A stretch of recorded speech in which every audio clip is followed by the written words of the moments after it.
Bonsoir à tous, merci d'être si nombreux avec nous pour cette soirée consacrée à la paternité à partir de la figure de Saint Joseph. Et j'ai une première bonne nouvelle à vous annoncer, en particulier à annoncer à tous les pères de famille ce soir.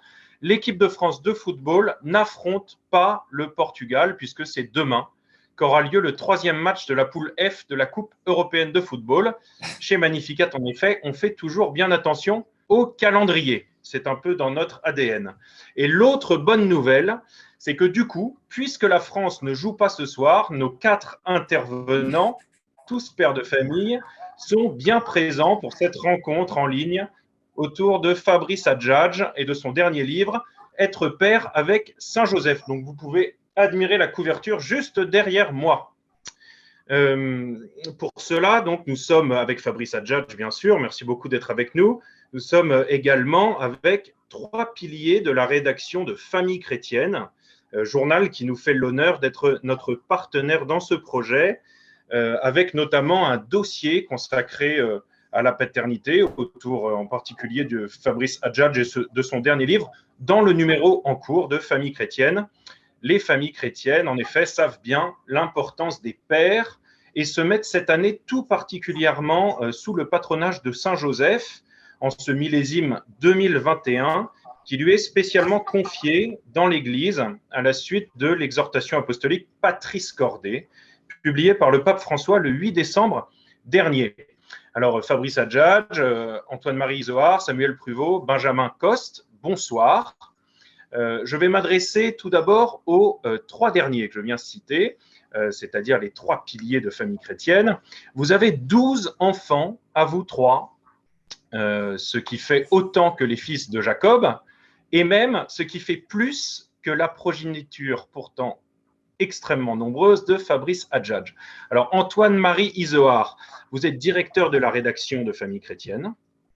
Vous êtes, pour votre part, père de 4 enfants. Vous avez reçu cette année le prix Jacques Hamel du journalisme. Bravo. Vous êtes par ailleurs engagé dans la pastorale du handicap autour de l'association, avec l'association Foi et Lumière.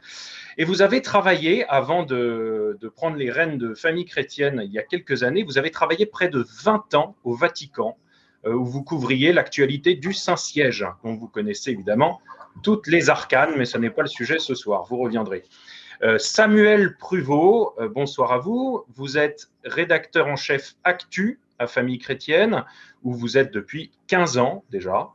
Vous êtes membre par ailleurs de la communauté Ain Carême, et pour ceux qui connaissent peut-être un peu cette communauté, vous êtes très engagé, en particulier dans l'évangélisation de rue. Vous êtes également un pilier du Congrès Mission, et scoop de la soirée, vous êtes en charge de la revue Mission qui sortira à l'automne. Vous avez pour votre part 5 enfants.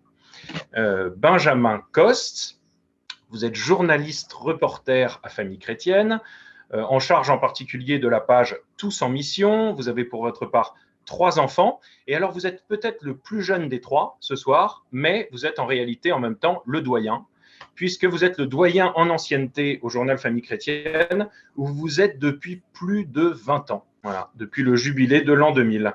Vous êtes par ailleurs, pardon de cette précision qui passionnera sans doute, en tout cas certains pères de famille qui nous écoutent, vous êtes cycliste et nous espérons qu'en cette période de Tour de France, vous nous prévoyez de jolis petits cols pour cet été, le Ventoux ou pourquoi pas le col de l'Izoard. Fabrice Adjadj, quant à vous, je ne vous présente pas puisque vous savez que les gens sont là pour vous, qui ne demandent qu'à vous entendre ce soir et que j'ai déjà trop parlé. Néanmoins, je rappelle à ceux qui l'ignoreraient peut-être que vous êtes particulièrement père puisque vous avez 9 enfants. Vous êtes en outre philosophe, écrivain. Vous plongez particulièrement dans vos livres dans l'écriture sainte, et le dernier livre est un bon exemple de cela, mais on peut penser également au livre précédent que vous aviez publié chez nous à Magnificat, Résurrection, mode d'emploi. Vous dirigez l'Institut Philanthropos à Fribourg depuis maintenant 9 ans, mais vous y enseignez depuis la création, depuis 17 ans. Voilà. Et Je dois dire que, ah oui, petite précision que j'ai découverte tout à l'heure en préparant une petite chronique de Vie de Saint, vous avez autant d'enfants qu'en ont eu les saints Louis et Zélie Martin. Donc, vous êtes quand même sur la bonne piste. Voilà, merci beaucoup à tous. Je vais laisser la parole à Antoine-Marie Izoard qui va ouvrir cette soirée avec, je crois, une première question à Fabrice Adjadj. Merci, merci Jean de Saint-Chéron. Merci à tous de nous rejoindre. Merci à Fabrice d'avoir accordé à Famille Chrétienne un grand entretien cette semaine sur la paternité, la plus forte, dites-vous, des aventures. On va en parler ensemble pendant un bon bout de temps. Et vers la fin, on aura avec vous, Jean, un certain nombre de questions de nos web spectateurs. Je ne sais trop comment vous appeler, mais en tout cas, merci de nous avoir rejoints. Fabrice, une question à vous poser à brûle-pourpoint. Saint Joseph, que vous montrez en exemple dans le livre dont vient de parler Jean et que vous publiez chez Magnificat, ce petit guide de l'aventurier des temps postmodernes, vous mettez en avant la figure de Joseph et vous puisez énormément dans la Bible. Pourtant, Joseph, c'est pas vraiment un exemple à l'égard pour certains. Joseph qui s'est retrouvé à prendre en charge un fils qui n'est pas de lui et par-dessus le marché qui est le Fils de Dieu. Alors pourquoi être allé chercher, être allé chercher Joseph? Oui, bon, un fils qui n'est pas de lui, mais il n'est pas non plus d'un autre homme. Ça, c'est la première chose qu'il faut constater. C'est pour ça que je remets profondément en cause tous ces adjectifs que l'on accole souvent au nom de père. Lorsqu'on parle de Joseph, vous voyez, alors on met père adoptif, ce qui est absurde, parce que vous voyez que on adopte l'enfant d'un autre homme. Alors là, il n'y a pas d'autre homme, il n'y a que lui. On pourrait dire père putatif, c'est-à-dire celui que les autres ont supposé ou disaient comme père, en reprenant d'ailleurs une parole qu'on trouve lorsqu'il y a la généalogie du Christ après son baptême en Luc, comme disaient les gens. Voilà. Mais en même temps, il n'est pas putatif par les hommes, il est putatif par Dieu. C'est Dieu lui-même qui lui dit, voilà, tu prends Marie, et il dit même, prends Marie, ta femme. Alors, c'est quand même, si c'est pas une manière d'avoir le meilleur des, enfin, plus qu'un prêtre, vous voyez, pour être mari et femme, bon, et il lui dit, et tu donneras le nom, tu l'appelleras, c'est-à-dire l'acte par lequel on devient père, c'est-à-dire la reconnaissance par la femme. Et oui, vous savez, il y a deux choses pour être reconnu comme père. Il faut d'abord que la femme dise c'est lui, parce que la mère, on voit, c'est physique, mais or, dans le recouvrement au temple, Marie dit ton père et moi t'avons cherché dans l'angoisse. Ton père, elle ne dit pas ton père putatif. Bon. Et puis la deuxième chose, c'est que c'est celui qui va le reconnaître devant le monde et qui va donner son nom, sa généalogie. Et ça, c'est le début de Matthieu. Donc en fait, on a tous les éléments de la paternité. Et ce que je voudrais préciser, deux éléments que vous mentionnez, c'est vrai que Joseph, il y a eu Saint Augustin, dans le Sermon 51, Saint Augustin affirme qu'il y a une paternité virginale de Joseph. Ça, au même titre que la Vierge Marie. C'est curieux, hein, mais enfin, même si la paternité n'est pas comme la maternité, alors c'est ça la grande différence. Et comme le grand mystère de l'incarnation, c'est le Verbe qui se fait chair, forcément, c'est du côté de la mère que des choses se jouent d'abord ici. Parce que le Père, lui, c'est celui qui donne le nom. Alors le Verbe, il est déjà Verbe, quoi, il ne devient pas Verbe.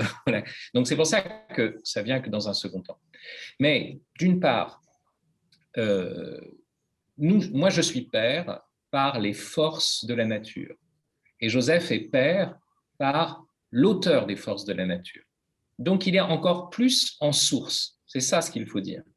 Et de fait, hein, vous savez que saint Thomas d'Aquin dit, en reprenant saint Paul, Éphésiens, quand saint Paul dit « Je fléchis le genou devant celui dont toute paternité au ciel et sur la terre tire son nom ». Donc, le nom de Père s'applique en propre et absolument à Dieu. Donc, plus on est proche de Dieu Père, plus notre paternité est parfaite.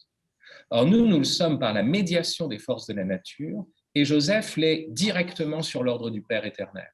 Donc, c'est pour ça que je parle de paternité plus radicale que la nôtre. Et deuxièmement, son fils est le fils de Dieu, c'est-à-dire son fils lui échappe.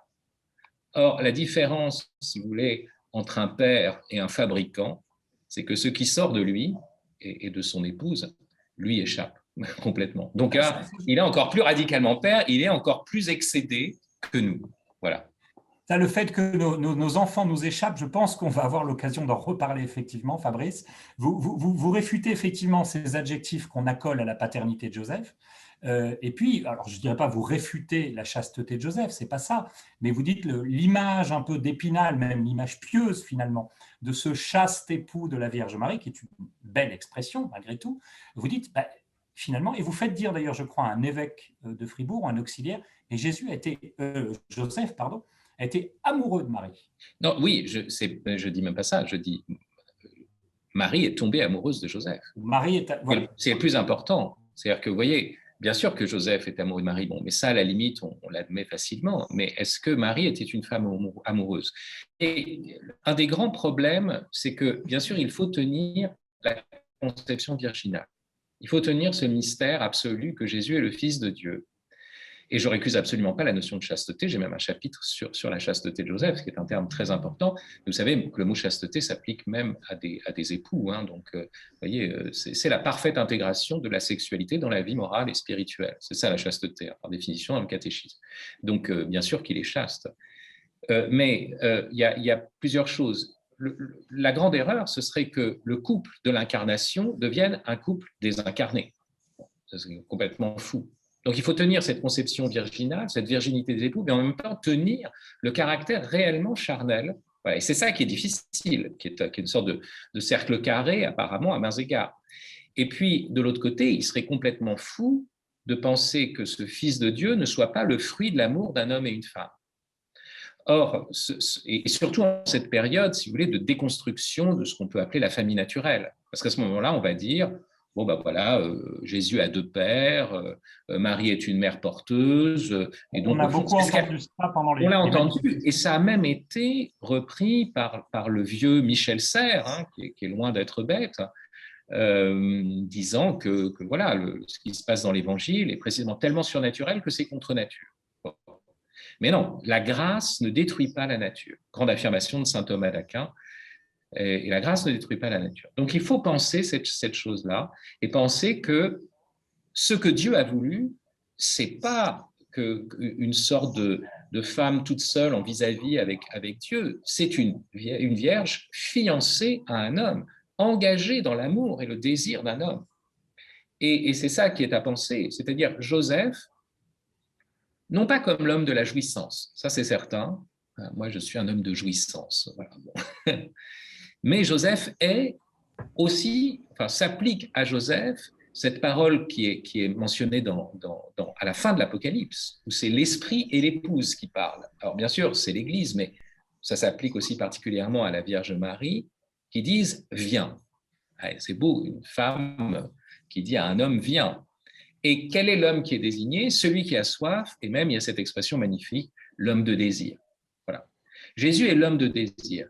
Jésus est l'homme qui nous rappelle c'est ça la chasteté pardon, Joseph, je parle de Jésus, mais Joseph est l'homme de désir. Joseph est celui qui nous réapprend cette juste distance avec la femme, qui fait qu'elle n'est plus un objet, même un objet pour faire des enfants, hein, vous voyez ce que je veux dire, parce qu'il y a aussi ça, la porte matrice, hein, voilà, qui va porter l'héritier qui portera mon nom. Ouais, non, c'est pas ça. La femme n'est plus une femme objet. Il y a ce respect absolu du féminin.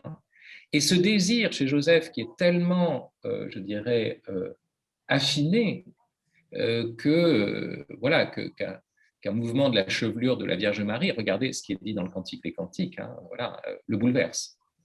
Voilà. Donc il faut revenir à cette dimension charnelle, non pas de jouissance, mais de désir.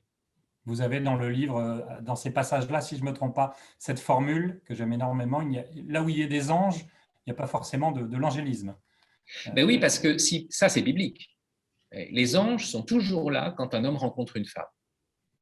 Alors, si vous voulez bien, merci Fabrice. Je passe la parole à Samuel Pruvot, qui reste continue le fil des Écritures saintes. Ouais, je voulais juste préciser que, Fabrice, vous aviez raison, quand un homme rencontre une femme, il y a des anges. Enfin, moi, il y avait des anges quand j'ai rencontré mon épouse. Enfin, ce n'est pas le sujet. J'avais une question. Moi aussi. Et ils étaient aussi, voilà, quand vous avez rencontré votre épouse. Ma question, c'est celle d'un père de famille du XXIe siècle. Qu'est-ce qui comment est-ce qu'on peut qualifier une paternité réussie? Est-ce que c'est des gamins qui vont faire l'ENA, voire encore mieux Philanthropos, ou qui vont faire de l'écologie intégrale dans le Larzac? C'est quoi les critères d'une paternité réussie? Oui, c'est d'ailleurs un des grands problèmes, c'est-à-dire que la question en elle-même pose problème. Est-ce qu'on réussit sa paternité? Voyez. D'ailleurs, c'est même une question qu'on pourrait poser. Est-ce que le Christ a réussi? euh, Est-ce que le mystère de la croix peut se lire à partir d'une simple logique de la réussite? Ça ne veut pas dire qu'on doit basculer dans la logique de l'échec non plus, parce que échec, c'est encore relatif à la logique de réussite. Mais est-ce qu'il n'y a pas quelque chose, des phénomènes qui sont de l'ordre de la vie, qui sont au-delà de la réussite et de l'échec, qui sont au-delà, on pourrait dire, de la simple logique du calcul, qui impliquent des dimensions de réussite et d'échec. Bien sûr, je ne suis pas en train de le nier, mais où ces dimensions sont secondaires. Est-ce que tomber amoureux d'une femme, c'est une réussite? Une vraie question. Est-ce que avoir un enfant, c'est une réussite? Vous voyez, dès que je pose les choses en termes de réussite, en fait, qu'est-ce qui se passe? Je pense les choses à partir d'un projet ou d'une norme et je vois si la réalisation est conforme à ce projet. Donc déjà, j'ai une mentalité non pas de père, mais d'expert. C'est bien ça le problème. Donc, vous voyez, il faut dépasser cette dimension de réussite. Qu'est-ce que c'est qu'un père parfait? Un père humain parfait, c'est toujours un père défaillant. Ça ne veut pas dire qu'il doit s'en réjouir, hein, ce n'est pas du tout ça. Mais à travers ses failles, eh bien justement, il peut faire signe vers celui qui est le Père éternel. Vous voyez? C'est pour ça que je pense que quand même, il y a aussi cette question-là.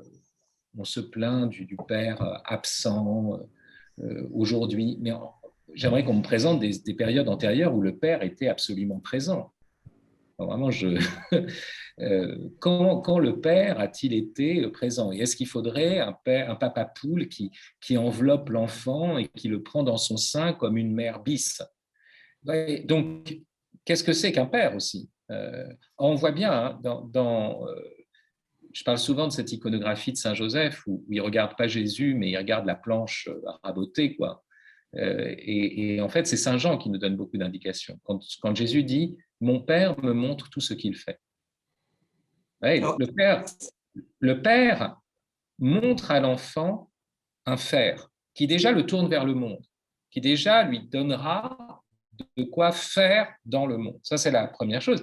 Et le père est l'opérateur même d'une séparation par rapport à la première fois que le mot père apparaît dans la Bible, hein, c'est quand même pour dire l'homme quittera son père et sa mère. Vous voyez, cette position intercalaire du nom de père ici, à l'inverse, on pourrait dire, il prend la mère et l'enfant souvent, hein, l'ange quand il s'adresse à Joseph, mais là on voit bien que voilà, il y a le père qui se situe entre la mère et l'enfant et qu'il est le premier opérateur de ce départ.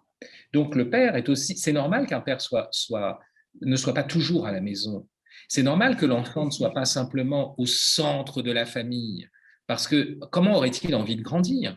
Il faut qu'il voie son père faire des choses. Il faut qu'il voie son père faire des choses qui donnent envie de grandir. Et c'est ça qui est en jeu, premièrement. Mais Fabrice, en fait, vous acceptez quand même le fait que quand nous sommes chrétiens, la paternité, c'est difficile parce que le modèle, nous appelons Dieu Père. Jésus nous dit d'ailleurs que Dieu s'appelle Père, Abba Père. Du coup, le modèle est tellement fulgurant qu'on pourrait à juste titre se sentir écrasé, quoi. Soyez parfait comme votre Père Céleste est parfait. On dit, bon, Oui. je passe mon tour, je vais proposer ça à Fabrice Adjadj parce que lui, c'est un philosophe, mais moi, je peux pas jouer dans cette catégorie du top 10 de Roland Garros, quoi.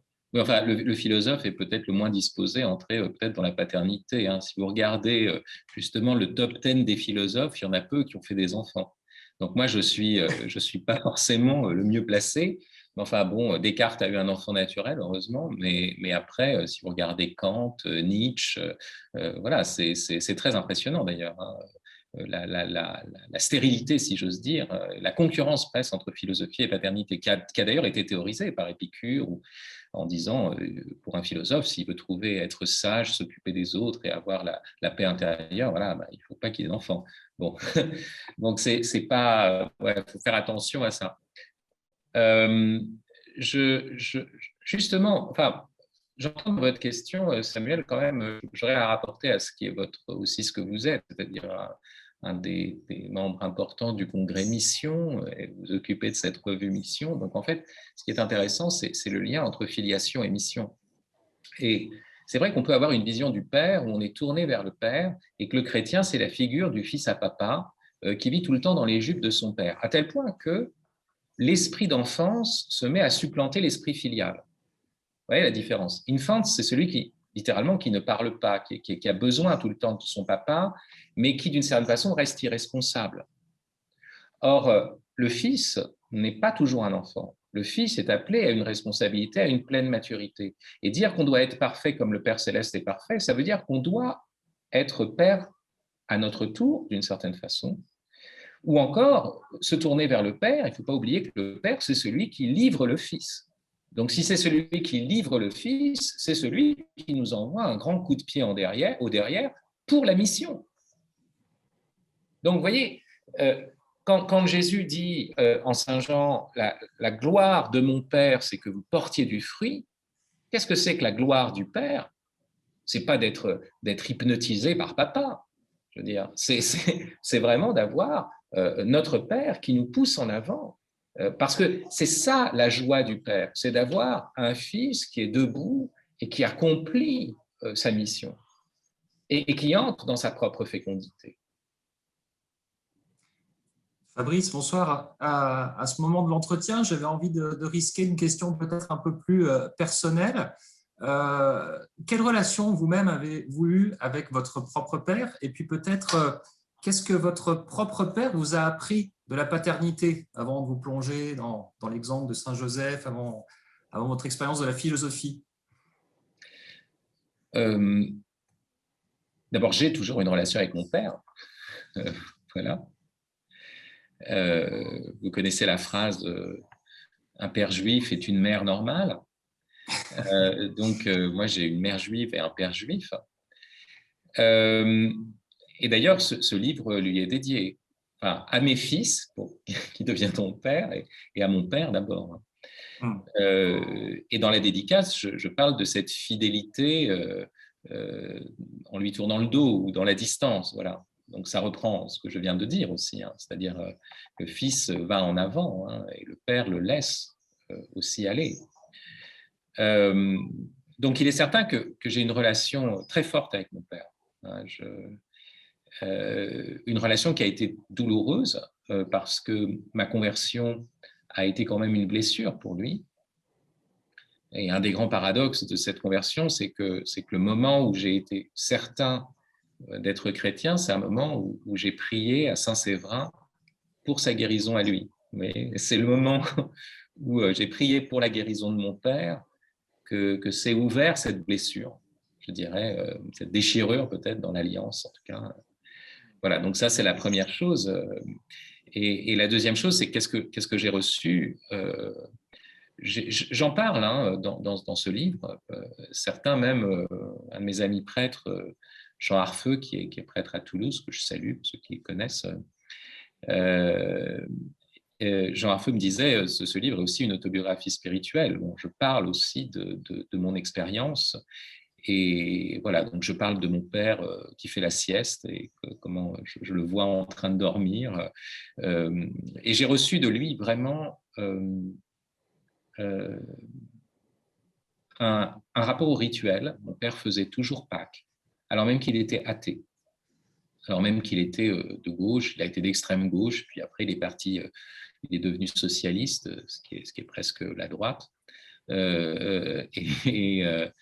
Et puis il a toujours tenu ce rituel de Pâques et aussi de Yom Kippour. Et puis, il s'est passé cette chose incroyable, c'est que ces derniers temps, en vieillissant, et peut-être aussi en émulation avec son fils, mon père est revenu vraiment à une pratique juive au Shabbat et même aux lectures talmudiques, à une fréquentation extraordinaire de la Torah. Ce qui fait que maintenant, je reçois encore plus de lui et quand on se voit, on a des discussions autour de la Bible. Donc même cette transformation de mon écriture, qui était plus théologique autrefois et qui devient beaucoup plus biblique aujourd'hui, je crois que mon père joue un rôle. Voilà. J'ai eu le grand honneur de préfacer un livre de lui qu'il a publié chez Salvatore, qui s'appelle L'âme réparée. Et donc voilà, c'est des relations à la fois, vous voyez, c'est étonnant, hein, il est juif, je suis chrétien. D'une certaine façon, je lui ai tourné le dos. Et en même temps, c'est toujours cette alliance voilà, très particulière. Puisqu'on est dans les questions très personnelles, je crois que Benjamin, vous aviez encore une question, tu avais encore une question Oui. plus personnelle sur l'éducation des 9 enfants de Fabrice Adjadj. De fait, effectivement, je m'interrogeais sur le fait sur cette question. Est-ce que vous avez l'impression, le sentiment d'être le même père pour chacun de vos 9 enfants? Est-ce qu'il y a des fondamentaux qui s'appliquent aux 9 et puis des petites subtilités pour chacun en fonction de leur caractère et autres? Comment vous... Bon, d'abord, on n'est pas père seul, hein, on est père avec son épouse.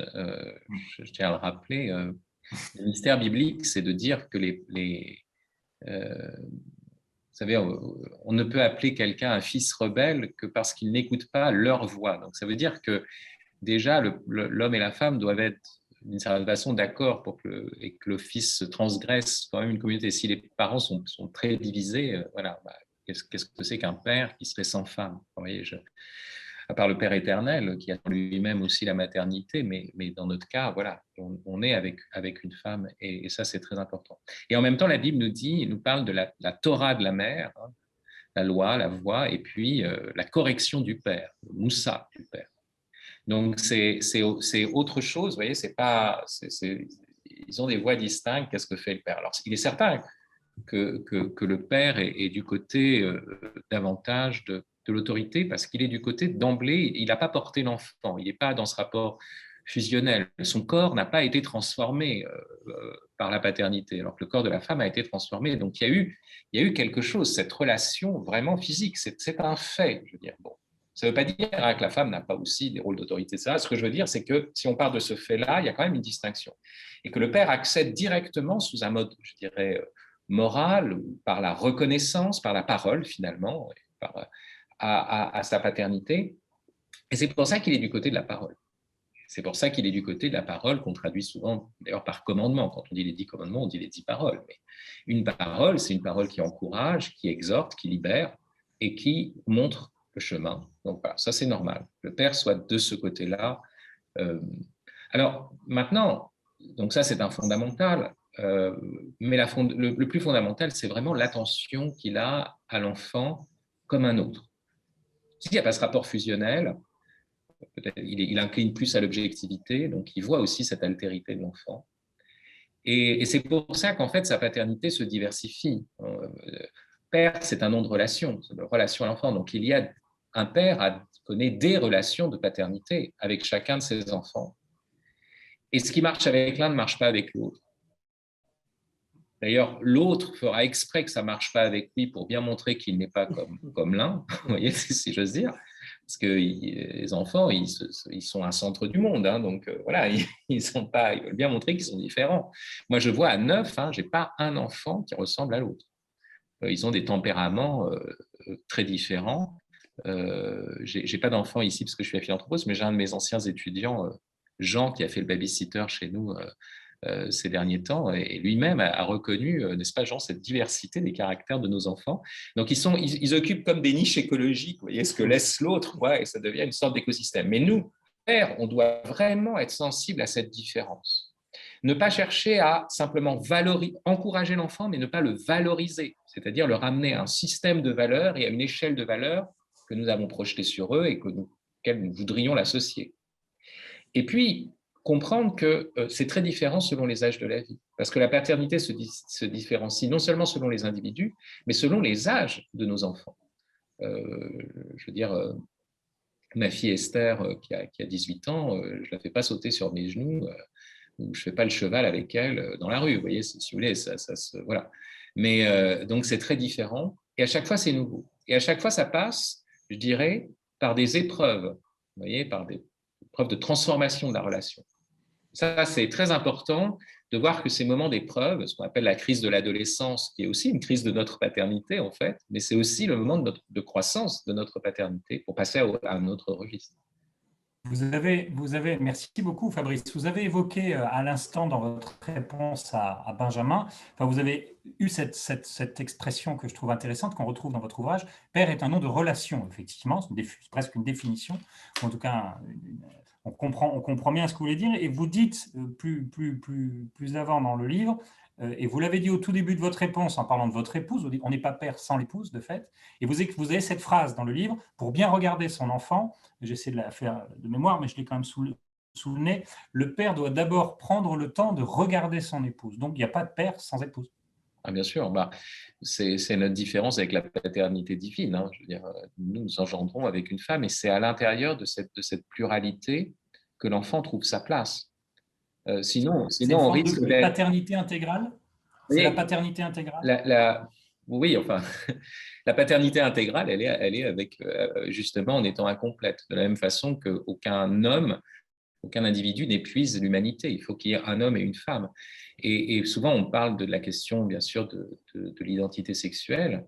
Mais l'enfant, là où il voit la différence sexuelle, c'est pas d'abord dans son propre corps. C'est vrai qu'on ne naît pas homme ou femme et qu'on le devient au sens de passer à justement un déploiement de ce que c'est au départ. Mais l'enfant, il est de sexe masculin ou féminin, mais il est aussi dans sa conscience d'abord plutôt asexué, je dirais, voilà. Il doit le devenir. Et la première représentation de la différence des sexes, c'est papa et maman. Et c'est la première différenciation qui vient même structurer la langue française, où tous les mots sont masculins et féminins.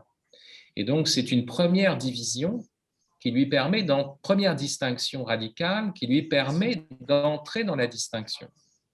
Et c'est pour ça que voilà, bien sûr qu'on peut se retrouver dans une situation de divorce ou de veuvage où on se retrouve à élever seul ses enfants.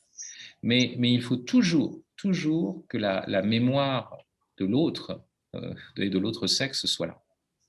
Sinon, c'est une catastrophe. Enfin, je veux dire, sinon, voilà, on entre dans une sorte de monolithisme qui ne correspond pas du tout à justement ce qui fait que l'enfant trouve place. Voilà, dans l'entre-deux.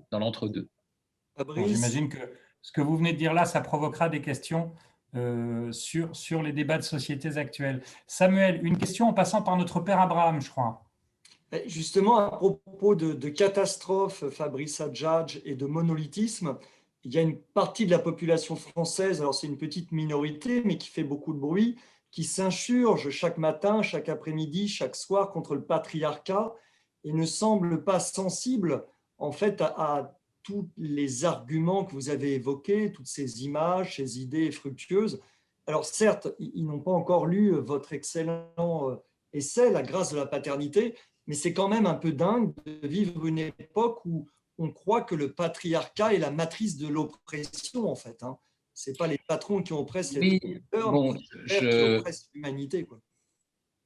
Bon, je ne sais pas ce qu'il faut faire avec le mot patriarcat, parce que patriarcat renvoie à un arché. Hein. Si l'idée justement que le père est l'unique principe, l'unique arché, donc on est dans une patriarchie, conçue comme une monarchie du père, ça pose quand même problème. La famille n'est pas une monarchie.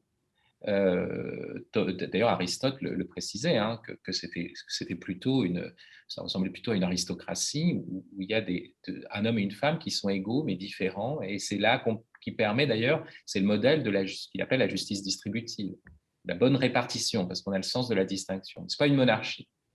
Donc, il y a quand même un vrai problème, voyez, du patriarcat ainsi conçu. Et puis la deuxième chose, c'est que je n'ai pas le regret d'une situation antérieure. De quoi est-on nostalgique? Voyez, à chaque époque, D'abord, quand on dit qu'on est dans un monde déchristianisé, on est sorti peut-être d'une chrétienté, mais est-ce qu'une chrétienté, c'est un lieu où tout le monde vit du Christ? Bon, c'est une vraie question. Est-ce que le monde a été à un moment donné complètement christianisé? Donc, ma tâche à moi, c'est d'être chrétien ici et maintenant, hein, et de ne pas essayer de voir si les autres l'ont été autrefois et ce qui ne l'est pas aujourd'hui. Donc ça, c'est la première chose. Donc, pas de nostalgie et pas d'utopie non plus. Mais de l'autre côté, il y a quand même quelque chose qu'on pourrait appeler supériorité du patriarcat sur le matriarcat. Et ça, je veux quand même le dire, c'est pas moi d'ailleurs qui le dis, ce sont les psychanalystes, notamment l'école freudienne, lacanienne, qui d'ailleurs est détestée par les mouvements LGBT ou gender. Vous voyez, ce qui est très intéressant, c'est le recul de la psychanalyse, et tout d'un coup, on se rend compte que finalement, les psychanalystes étaient beaucoup plus bibliques qu'on imaginait et beaucoup plus proches peut-être du monde judéo-chrétien qu'on pouvait le croire. Donc, qu'est-ce qui est dit?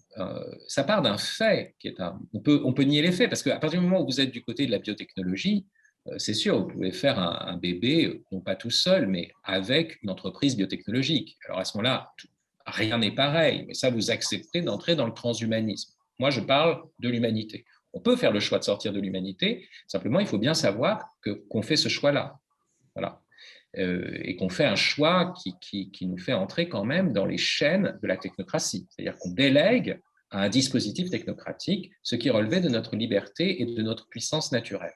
Mais bon, après tout, si certains font ce choix-là, c'est leur problème. Mais qu'ils fassent attention que, essentiellement, et ça c'est le droit romain qui le dit, c'est pas chrétien, la mère est très certaine, mater certissima, parce qu'on a vu sa grossesse, parce que son corps, justement, elle fait cette expérience physique, donc on voit qui est la mère. Quant au père, il est désigné par la mère. Donc, première chose, le patriarcat accorde à la femme la fonction de la désignation première, c'est-à-dire qu'il est fondé sur le pouvoir de la femme de nommer le père. Donc, ça, c'est la première chose. Et deuxième chose, c'est que le patriarcat, c'est ce que disent beaucoup de psychanalystes, est supérieur au matriarcat parce qu'on n'est plus dans la fusion, dans l'immédiateté sensible. Quand on dit qui est la mère, ben voilà, c'est celle qui enveloppe l'enfant, c'est celle qui l'a porté. Mais qui est le père? On est passé par un ordre qui est celui de la parole. La femme a dit, voici le père, croyez-moi. Et donc, le père va être reconnu par la femme, il va reconnaître l'enfant, et on entre dans un ordre qui est un ordre de confiance et de parole.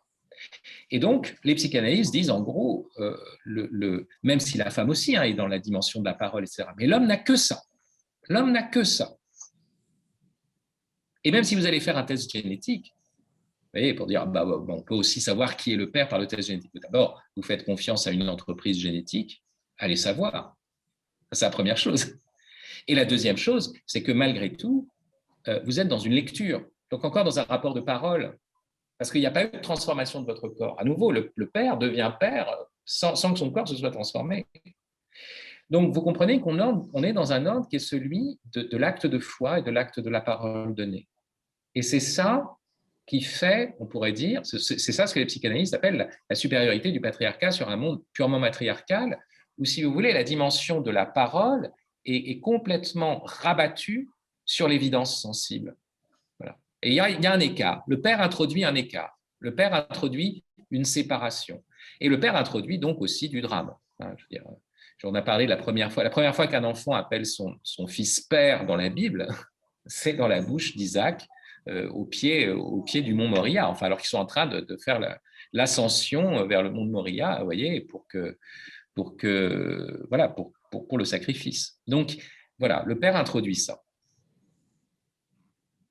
Merci Fabrice. Je ne sais pas, Benjamin, si tu avais une question plus sociétale ou politique ou autre. Fabrice Adjadj. Non, je me disais que j'avais peut-être une question qui intéresserait les épouses qui nous écoutent ce soir. On a évoqué aussi, on a parlé beaucoup des pères, on a évoqué l'altérité, et je me disais peut-être, qu'est-ce que nos épouses peuvent faire pour nous aider à être de meilleurs papas? Est-ce que vous auriez deux, trois conseils à glisser à l'oreille de nos épouses pour nous aider? Vous voyez, mon travail, parce que je résiste au monde technicien, c'est de ne pas proposer de recettes. Donc, vous en avez un certain nombre dans Famille chrétienne qui sont souvent convoqués.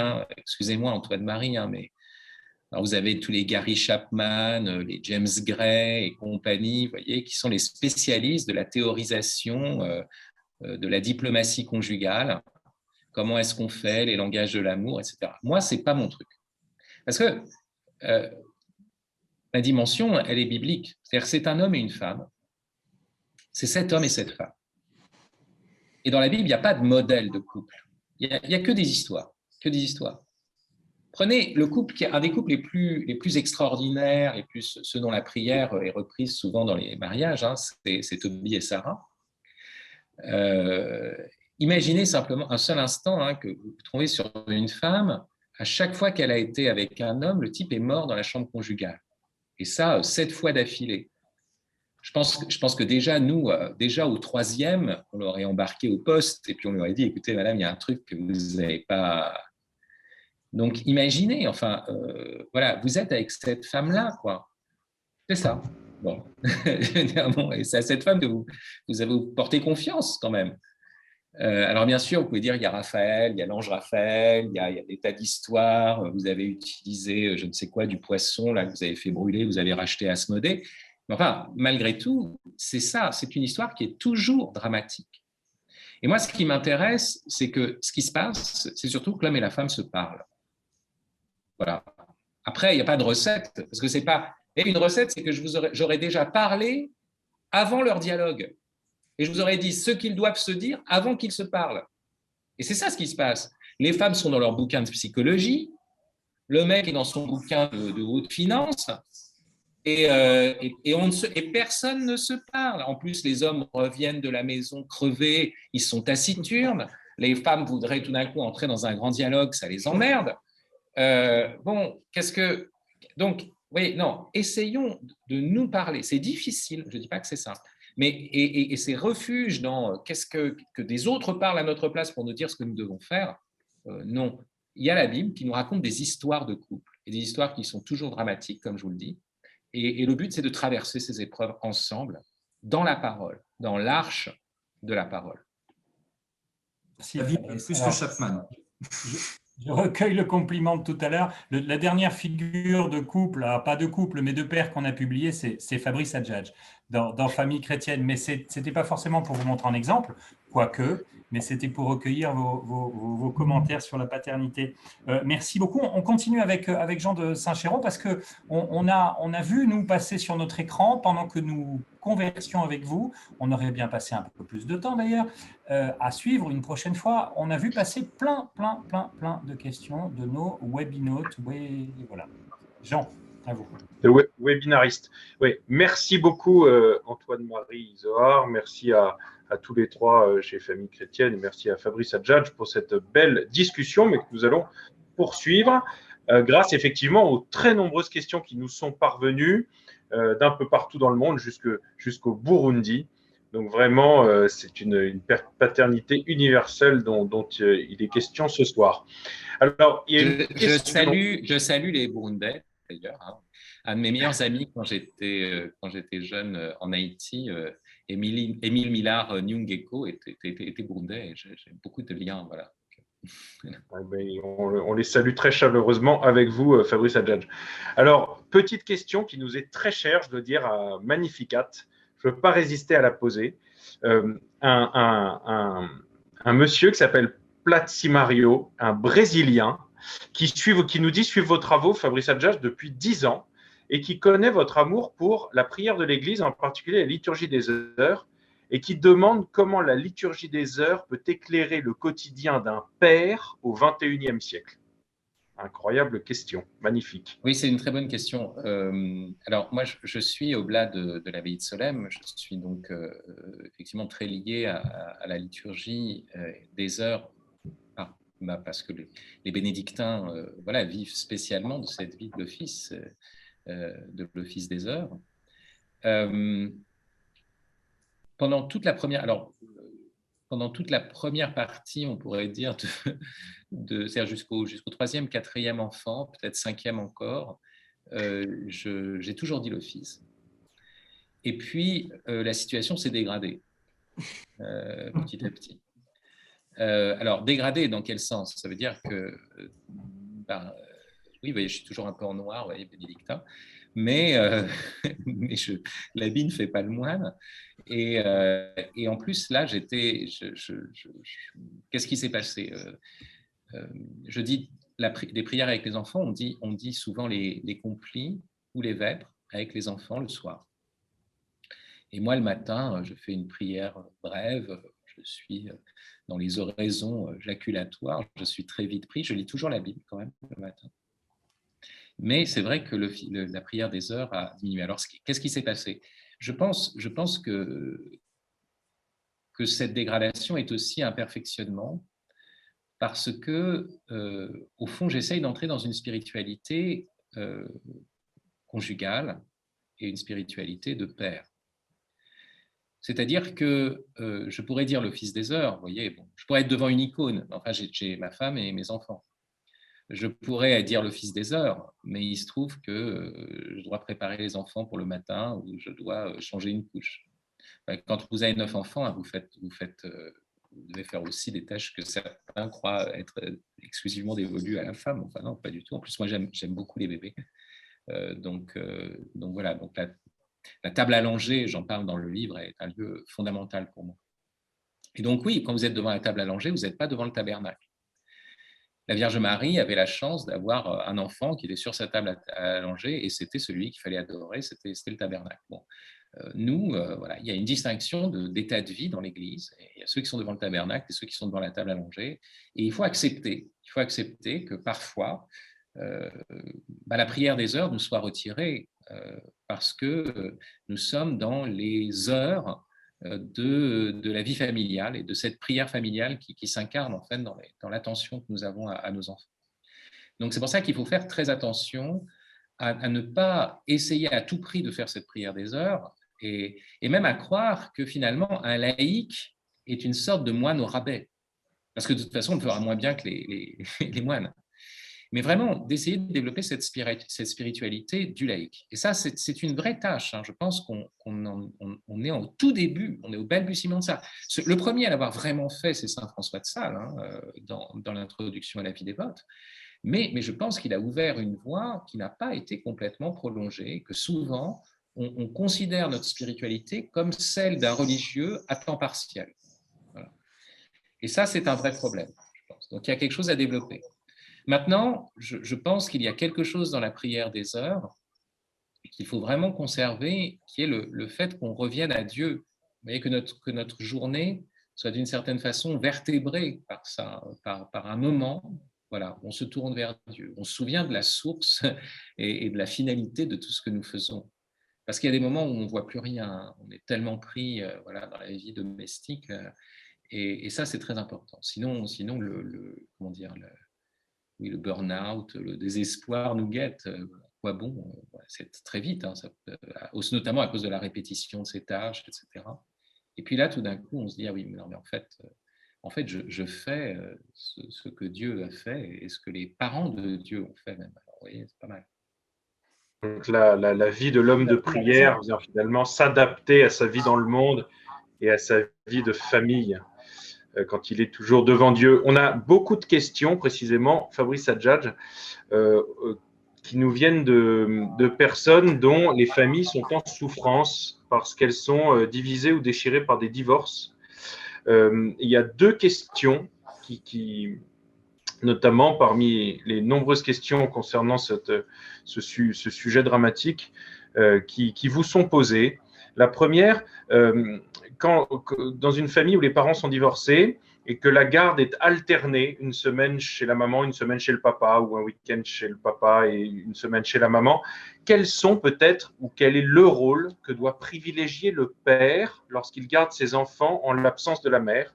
Et bien, il y a une deuxième question qui est connexe à cette première, qui est qu'il y a une proportion de plus en plus forte des enfants de couples divorcés qui vivent uniquement avec leur père, parce que la garde alternée a été refusée à la mère. Dans ce cas-là, comment être père sans le vis-à-vis, sans la présence maternelle? Est-ce que vous avez peut-être quelques conseils à donner à ces gens qui souffrent Oui, de cela?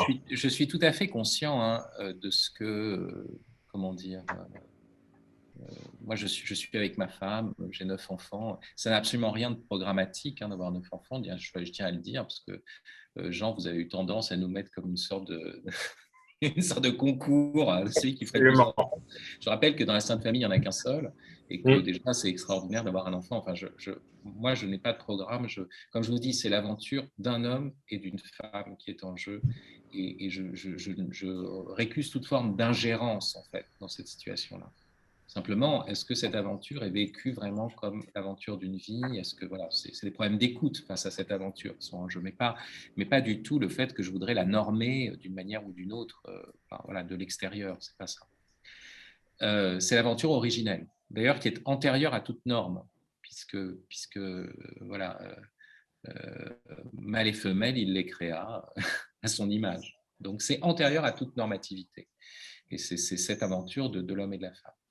Dans la Bible, il y a beaucoup de situations difficiles, de séparation, mais même, ce qui est très curieux, c'est que ça commence par la possibilité de la répudiation, l'histoire de Joseph et Marie, parce que Joseph est un homme juste. Donc, vous voyez, ça prend en considération cette situation dramatique.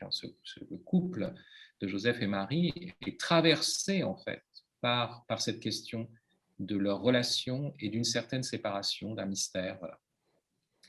Alors, bon, première chose, la question de la garde alternée, c'est sûr que parfois je me dis avec ma femme, il y a quelque chose qui est comme une garde alternée, puisque quand elle travaille, moi je suis à la maison. Enfin, quand elle fait du théâtre, je suis à la maison beaucoup plus, et quand elle fait du théâtre, c'est vraiment à plein temps. Donc bon, c'est des choses qui arrivent. Quand on parle de garde alternée, surtout, il ne faut pas se voiler la face. Il s'agit d'abord plutôt d'une brisure de l'unité du foyer. En fait. Ce n'est pas la question de la garde en fait, qui est en jeu, la question d'un foyer qui a été brisé, qui a été divisé. Or, on traverse cette misère, on traverse cette déchirure, mais l'enjeu, c'est de toujours manifester qu'une miséricorde passe à travers ça. Bien sûr qu'on peut toujours accuser l'autre, mais il y a un moment où on ne peut plus rien, un moment où on est face à l'irréversible. Et quand on est face à l'irréversible, la chose, c'est de dire, c'est dur, c'est terrible, c'est la croix, mais de dire, finalement, il y a une providence qui a voulu cela. Est-ce que j'ai la foi ou pas? Et est-ce qu'il y a cette providence? Et dans ce cas-là, toujours ne pas entrer, ne pas avoir une image avilissante de l'autre qui nous a quittés. Et prendre comme image, finalement, voilà ce qui se passe avec les prophètes. Le prophète Osée. Dans la Bible, la littérature de la séparation et de celui qui est parti, souvent c'est dans l'image, comme c'est Dieu le Père avec les prophètes, c'est l'homme qui reste et puis la femme qui s'en va. Mais si vous regardez chez le prophète Osée, voilà, il y a cette manière où, si le sacrement existe, il y a toujours cette indissolubilité, où il reste toujours un signe, et un signe très fort, de la fidélité de Dieu, alors même que son peuple s'est séparé de lui, alors même que son peuple s'est détourné de lui. Et donc, il y a quelque chose à penser qui reste encore à faire, c'est-à-dire de vraiment développer la théologie et la spiritualité du sacrement de mariage dans la situation de divorce. À mon avis, voilà, qu'en est-il de ce signe? Quel est le signe? Eh bien, c'est le signe tel qu'on le voit justement chez ces prophètes qui ont une femme qui s'en va, et c'est l'image de la fidélité de Dieu, alors même que le peuple est infidèle, ou le peuple, là, il ne s'agit pas forcément d'infidélité, mais voilà, il y a une brisure. On ne sait pas qui est responsable, il peut y avoir des tas de choses. Et alors, c'est un lieu de témoignage d'un amour pour les enfants qui est vraiment directement l'amour miséricordieux. Directement l'amour miséricordieux. Donc, ça peut être l'occasion, vous savez, le mystère du christianisme, c'est que quelles que soient les situations dans lesquelles nous nous trouvons, même les plus contraires, même celles qui ont l'air d'être à l'opposé de ce qu'on avait prévu, même celles où on se retrouve dans une situation qui n'était pas vraiment la nôtre. Par exemple, vous êtes devenu religieux alors que vous ne le vouliez pas. Enfin, c'est ce dont parle Alessandro Manzoni dans Les Fiancés à propos d'une religieuse de la Monaca de Monza, et qui est forcée par ses parents à devenir religieuse. Et Manzoni dit le christianisme, c'est ce mystère que même ce qu'on n'a pas voulu, même ce qui nous a fait sortir de la voie qui aurait dû être la nôtre si on n'avait pas connu les contraintes, eh bien cette voie elle-même, par la charité et par la miséricorde de Dieu, peut devenir la nôtre. Toujours cette possibilité-là.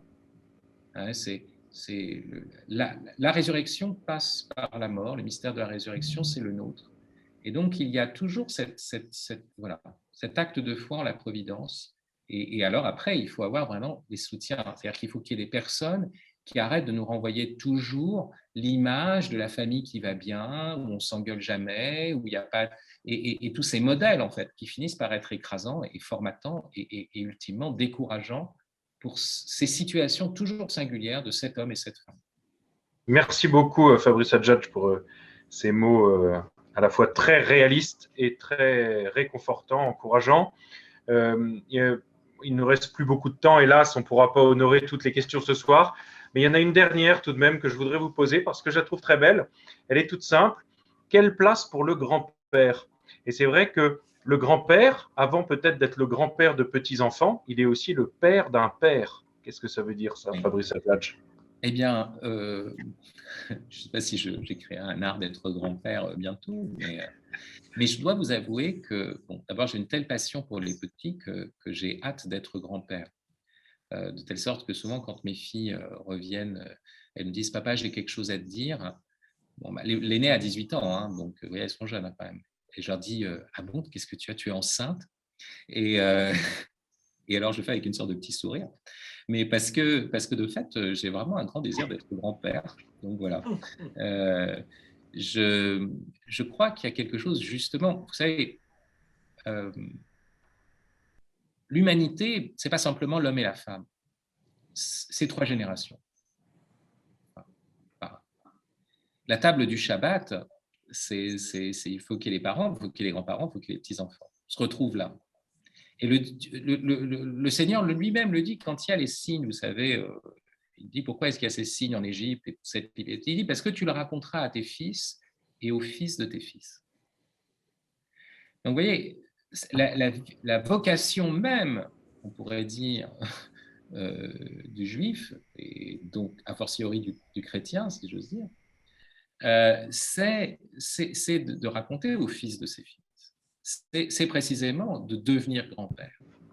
Parce que être grand-père, c'est l'accomplissement de la paternité. Comme j'ai dit, quelle est la joie du père? C'est de voir son fils entrer dans sa propre fécondité, devenir père à son tour, et si on peut encore même le seconder autant que possible dans cette chose-là, alors à ce moment-là, c'est la gloire du père. Et c'est pour ça que je suis très content de cette question, parce que je pense profondément que tout ce que je dis tend à montrer que le grand-père entre dans cette paternité grande que son nom indique, puisqu'il se réalise à travers lui la promesse du fils qui devient fécond et qui devient responsable, mais aussi la mission de raconter la libération aux fils de nos fils. Merci infiniment, Fabrice Adjadj. Je crois que notre soirée va s'achever. Effectivement, vous concluez sur la grandeur du mystère de la paternité. Et vous nous avez appris au tout début de cette rencontre, il y a 1 heure maintenant, que Joseph était plus père encore que ceux qui sont pères par la voie naturelle, commune à tous les autres pères en ce monde, parce qu'il est mystérieusement père par une action immédiate, directe, du Père éternel qui, lui, est la source de toute paternité.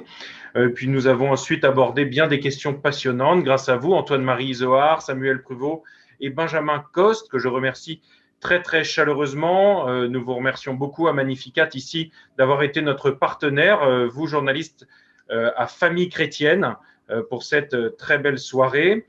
Et puis évidemment, je remercie tous ceux très nombreux qui nous ont suivis, qui ont été avec nous et qui sont toujours avec nous, ce soir, je pense que nous avons tous appris beaucoup de choses sur ce qu'est réellement la paternité, qui n'est absolument pas une sous-maternité ni une contre-maternité, mais réellement un autre mystère. Et puis votre pensée très incarnée, Fabrice Adjadj, avec beaucoup d'exemples touchants tirés de votre vie personnelle. Nous allons pouvoir continuer à les méditer cet été.